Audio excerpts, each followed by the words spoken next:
fans, and welcome to the T&J Double Take. I'm Terah Barrio. And I'm Jessica Mendoza. Terah, last weekend, the Colorado Rockies hosted the Dodgers from Coors Field. And well, as a Colorado native, it definitely went your ways and not mine. Yeah, absolutely. I mean, I would say this was a really tough weekend for the Rockies. I mean, not only did we win, but we swept them all 3 games. And the Rockies allowed 29 runs and only scored 14. So the Rockies definitely need to figure out their bats for sure. I mean, now they're second in the last for the West National League. So yeah, it's time that they figure it out. Yeah, absolutely. You said it best. And even more bad news for Colorado sports fans. The Nuggets have not officially clinched the 2nd seed in the Western Conference yet. The Warriors have clinched the 1 seed. So it looks like the Nuggets are going to have to win their next 2 games to clinch that 2nd seed for the Western Conference. Yeah, and I mean, if they don't win those next 2 games, they need to be prepared to play the Rockets. Yeah, well, the Rockets will take their 2 seed, and the Nuggets will go down to 2. So it's definitely not what the Colorado fans are going to want to see. Well, March Madness is officially over, and as usual, it ended leaving no one shorthanded on excitement.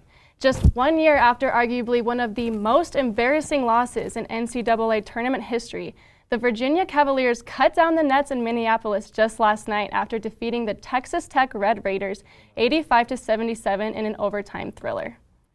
Head coach Tony Bennett and his team had a fire lit underneath them ever since they were eliminated as a 1 seed in the first round to a 16 seed UMBC last season.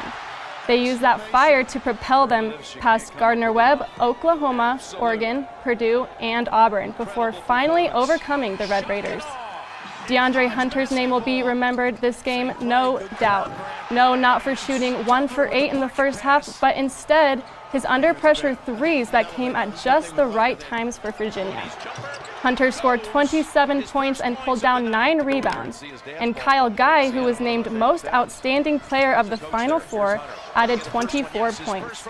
And of course, Ty Jerome, who will be remembered for his assists in last night's game, especially the drive inside when he pulled in Tech defenders and pushed the ball back out to Hunter with 12.9 seconds left for a clutch bucket. But 5 more minutes were needed to determine who would be the national champ, after 2 teams were tied at 68. But Virginia outscored Texas Tech 17-9 in the extra minutes and proved their mental toughness when they won a perfect 12 for 12 from the line in overtime alone. Virginia's 85 points was the most allowed by Texas Tech all season. The Cavaliers gave their program its first ever national title with the win last night. Texas Tech's Jarrett Culver and Virginia's DeAndre Hunter are 2 names expected to not return to the NCAA. However, they are still marked undecided to whether they will declare for the NBA draft this year. After 42 days, the Colorado State softball team's winning streak was broken after their loss to San Jose State on Sunday. The Rams trailed by 3 after the first inning and weren't able to recover despite the 2 runs they got in the top of the 4th and the 5th inning. Lauren McKenna doubled down the left field line to push across the first run for the Rams. And then the second was scored after Terah Shadow and hit a sac fly. Key players for the Spartans were Ariana Miranda, who singled to left field, and Cassidy Clark, who singled to right center, both scoring 2 of the 3 runs for San Jose. Starting pitcher Chris Hildebrand held the Rams to only 2 runs and only walking 1 batter. The Rams are still ranked number 1 in the Mountain West with a record of 11-1 in conference and 29-5 overall. The Rams will be hosting UNLV this weekend for a 3-game series. The Rebels will also be coming off from a heartbreak loss from Fresno State, losing 5-3 in the bottom of the 7th inning this past weekend. Well, Ram fans, it is time for the best part of the week, this week's Disrupted Picks. Today's controversial topic comes from Luke Zalman, where he asks, what are your thoughts on Muffet McGraw, the head coach of the Notre Dame women's basketball team, and her comments that she made in the post-game press conference where she talks about gender equality? And before we discuss Terah, let's take a look at the clips from the press conference. Men have the power. Men make the decisions. It's always the men that is the stronger one. And when these girls are coming out, who are they looking up to tell them that that's not the way it has to be? And where better to do that than in sports? All these millions of girls that play sports across the country, they could come out every day, and we're teaching them great things about life skills.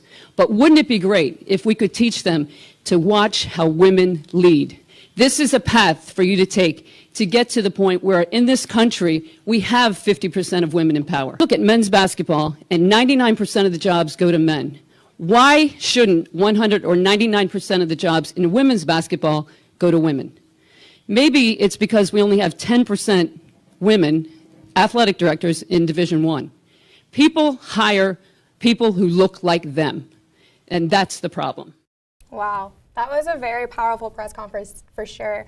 And I mean, she brings up very valid points. I mean, this is a huge controversy all around America. That's something we've been dealing with for a really long time, was equality. But what's something I found interesting is how in 1972, the women that coached women basketball teams was 90% women. And I mean, it backtracked and now it's 40%. So it's like we're going backwards and we're not going forward.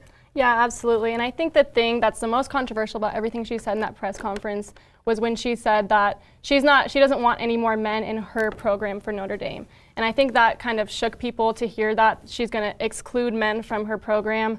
But I think the thing that's important here is that, like she mentioned, men's basketball programs, the NFL, the NBA, they don't have women's head coaches. So why should women let men in, which they've been in all along, but why shouldn't we start recruiting more women? Because men still aren't making that push to recruit women, and that's exactly what she wants to do.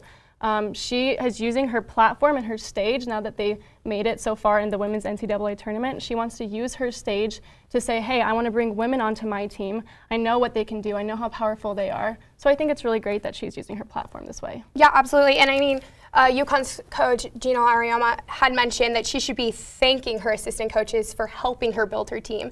And I just think that's very disrespectful, because she's not trying to say she isn't appreciative of everyone who's helped her or anything that has happened with the men. She was just saying that it's hard because as women here in America, we aren't treated equal. I mean, that's point blank. I mean, she even said it in her press conference, men run the world and men are in power. And so she's trying to stage a platform where women have that power, and she can give women the opportunity to be ahead in the game. Yeah, absolutely. I think it's been great that she's been a voice for women.